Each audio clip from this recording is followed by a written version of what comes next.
Alright, so here we go again. Made a little bit of progress. I think I'm on the right track, but not quite sure. Now everything seems to be working well.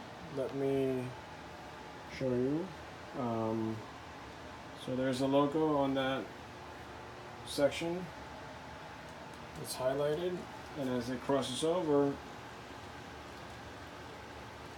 now we're getting the red in the right place. If I turn, or if I stop the locomotive, it's still showing red. It's not turning off like before. And if I continue,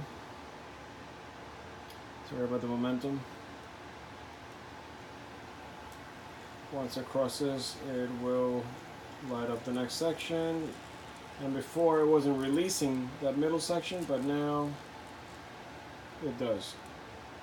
There it is. So it is working. Now there's a couple of things I switched to make that happen. Originally I had the BXPA1 down here, which I still have one of them there.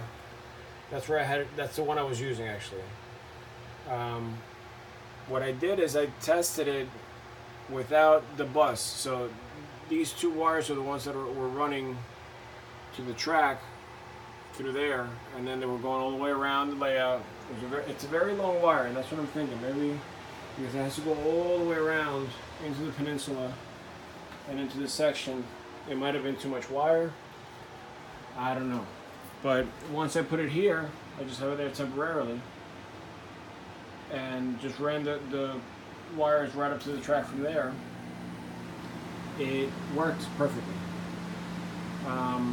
Well, not perfectly, I shouldn't say perfectly, but almost perfectly.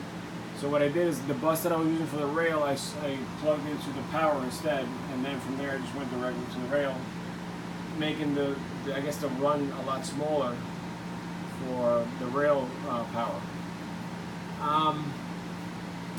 Here's the problem though. That locomotive is big. It's got an ESU decoder in it. I think they pull more power because, or they have more resistance rather, because they have sound as well. So what I'm noticing is that with the big engines it's fine, but when I use a little guy, like this switcher over here,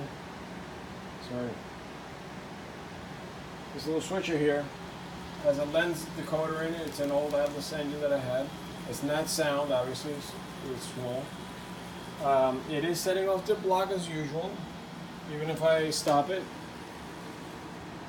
it's still, that's the BDL working right now.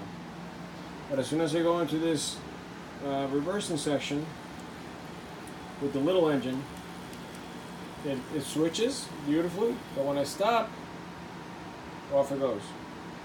It's almost like it doesn't have enough resistance to keep it on. Sometimes when I start, it lights back up, but yeah, you see? But as soon as I stop, off. So, oops. The only good news is that it's still, once you get past the block, it's still releasing. It wasn't releasing before. So, it passed the block, and now it released the middle section, and it's lighting up the next block. So that's progress. That's the only progress. But if you notice, I'm going to do this real quick. I'm going to get into this middle block. I'm going to stop it. Obviously it turns off, but watch what happens when I put a second engine on the track. It lights up again. So now I have two engines sitting on the same track, and it's almost like it's giving it more resistance. Now I've tried playing with the dials. There's one for trip amperage and one for trip speed. And I've tried every extreme, everything in between, combinations, and I can't get this thing to light up with one engine as such. See how it's turning off? So, this is the problem I'm running into. I take the big engine and put it on the same track, and it lights up and it stays up. Because, I don't know, that's what I'm trying to figure out.